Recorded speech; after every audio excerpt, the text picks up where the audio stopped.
ବ୍ରାହ୍ମଣ କାହିଁକି ପିଆଜ ରସୁଣ ଖାଆନ୍ତି ନାହିଁ ଜାଣନ୍ତୁ କାରଣ। ସମସ୍ତଙ୍କର ଏହି ପ୍ରଶ୍ନଟିର ଉତ୍ତର ଜାଣିବାକୁ ବହୁତ ଇଚ୍ଛା ଥାଏ। କାହିଁକି ବ୍ରାହ୍ମଣ ପିଆଜ ରସୁଣ ଖାଆନ୍ତି ନାହିଁ? ଏହି କାରଣ ପାଇଁ ବ୍ରାହ୍ମଣମାନେ ଖାଆନ୍ତି ନାହିଁ ପିଆଜ ରସୁଣ। କାରଣ ଜାଣିଲେ ଆପଣ ବି ଖାଇବା ଛାଡ଼ିଦେବେ। ଆମେ ଏକ କାହାଣୀ କହିବାକୁ ଯାଉଛୁ। ସବୁ ଜାଣିଛନ୍ତି କି ବ୍ରାହ୍ମଣ ପିଆଜ ରସୁଣ ସେବନ କରନ୍ତି ନାହିଁ। ଏହା ପଛରେ ଏକ କାରଣ କୁହାଯାଇଛି। ଏହାର ଅସଲ କାରଣ ହେଲା ଯାହା ଆପଣଙ୍କୁ ଆମେ କହିବୁ।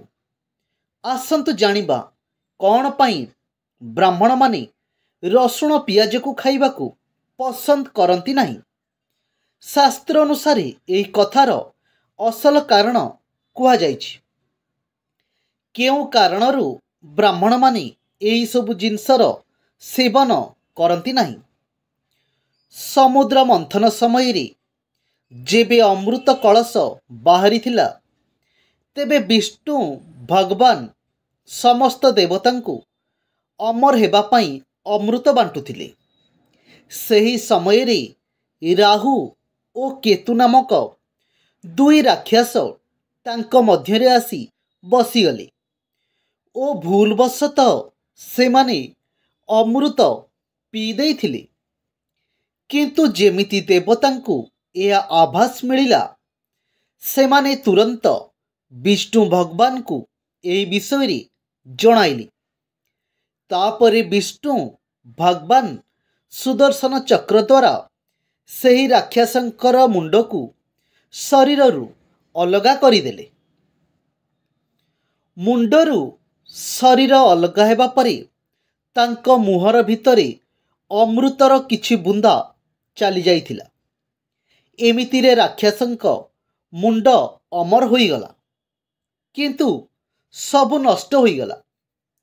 କିନ୍ତୁ ଯେବେ ବିଷ୍ଣୁଜୀ ତାଙ୍କ ଉପରେ ପ୍ରହାର କଲେ, ତେବେ କିଛି ରକ୍ତର ବୁନ୍ଦା ତଳେ ପଡ଼ିଥିଲା ଓ ସେହି ରକ୍ତରୁ ପିଆଜ ଓ ରସୁଣ ଜନ୍ମ ନେଇଥିଲେ, ଯାହା କାରଣରୁ ଏହାକୁ ମୁହଁରେ ଲଗାଇଲେ ଦୁର୍ଗନ୍ଧ ଆସିଥାଏ। ରାକ୍ଷସମାନଙ୍କ ରକ୍ତରୁ ପିଆଜ ଓ ରସୁଣର ଉତ୍ପତ୍ତି ହୋଇଥିଲା, ଯାହା କାରଣରୁ ବ୍ରାହ୍ମଣମାନେ ଏହାର ସେବନ କରନ୍ତି ନାହିଁ। କାରଣ ତାଙ୍କର ମାନିବା କଥା କି ପିଆଜ ଓ ରସୁଣ ରାକ୍ଷସଙ୍କ ବାସ ଅଛି।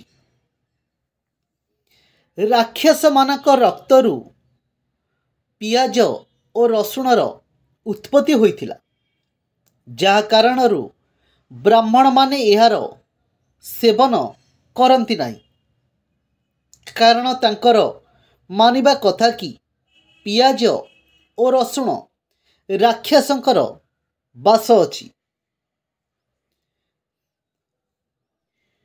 ଏବେ ଜାଣିଲେ ତ ବ୍ରାହ୍ମଣମାନେ କାହିଁକି ପିଆଜ ରସୁଣ ଖାଆନ୍ତି ନାହିଁ। ସମସ୍ତଙ୍କ ମନ ଭିତରେ ଯେଉଁ ପ୍ରଶ୍ନଟି ଥିଲା, କାହିଁକି ବ୍ରାହ୍ମଣମାନେ ଆମେ ଦେଖି ଆସୁଛୁ ଯୁଗ ଯୁଗରୁ ପିଆଜ ରସୁଣ ଖାଆନ୍ତି ନାହିଁ। ବ୍ରାହ୍ମଣମାନେ କାହିଁ ଖାଦ୍ୟରେ ପିଆଜ ରସୁଣ ଖାଆନ୍ତି ନାହିଁ? ଆପଣ ଏହି ଉତ୍ତରଟି ପାଇଲେ ଆପଣ ବି ପିଆଜ ରସୁଣ ଖାଇବା ଛାଡ଼ିଦେବେ। ବ୍ରାହ୍ମଣମାନେ କାହିଁକି ପିଆଜ ରସୁଣ ସେବନ କରନ୍ତି ନାହିଁ? ସମସ୍ତଙ୍କ ମନ ଭିତରେ ଏହି ପ୍ରଶ୍ନଟି ଥିଲା। ଅସଲ କାରଣ ତ ସମସ୍ତେ ଜାଣିଲେ। ବ୍ରାହ୍ମଣମାନେ ପିଆଜ ରସୁଣକୁ କାହିଁକି ଖାଇବାକୁ ପସନ୍ଦ କରନ୍ତି ନାହିଁ। ଏହି କାରଣ ଯୋଗୁଁ ବ୍ରାହ୍ମଣମାନେ ପିଆଜ ରସୁଣ ଖାଆନ୍ତି ନାହିଁ।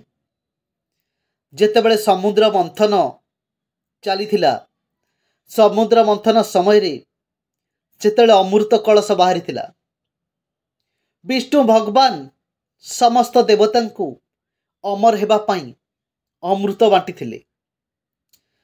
କହିଲେ ସମସ୍ତେ ଅମର ହେବ, କିନ୍ତୁ ତା ଭିତରେ ଯୋଡ଼େ ରାକ୍ଷସ ରାହୁ କେତୁ, ଏହି ଦୁଇ ରାକ୍ଷସ ସେଇ ଭିତରେ ପଶି ଯାଇଥିଲେ, କିନ୍ତୁ କେହି ଜାଣିପାରିନଥିଲେ।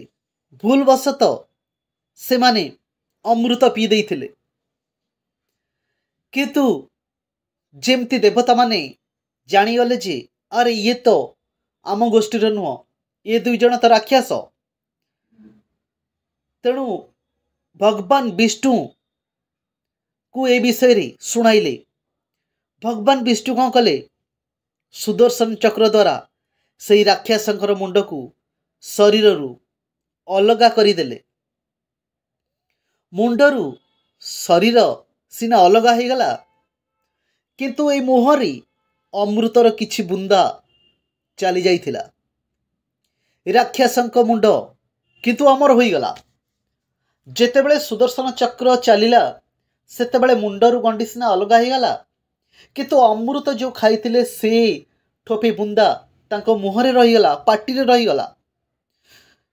से जोटी पाटी रे रहिला से मुंडटी किंतु अमर हो गला, किंतु सब नष्ट हो गला। जेबे विष्णुजी तांको ऊपर प्रहार कले तेबे किछि रक्तर बुंदा तले गली पड़िथिला ओ सेई रक्तरू पियाज और रसुण जन्म नेइथिला, जहा कारणरू एहाकू मुहरे लगाइले दुर्गंध आसी थाए। राक्षस मानक रक्तरू पियाज और रसुण उत्पत्ति होइथिला बोली समस्ते जानती। एइटा होची मुख्य कारण। राक्षस मानक रक्तरू पियाज और रसुणर उत्पत्ति होइथिला, जहा कारणरू ब्राह्मण माने यह सेवन करंती नहीं। कारण तांकर मानिबा कथा कि पियाज और रसुण रे राक्षसंकर वास अछि। पियाज और रसुण रे राक्षस माने वास करती। सेथिपाई ब्राह्मण माने खाइबा समय रे पियाज रसुण व्यवहार करती नहीं।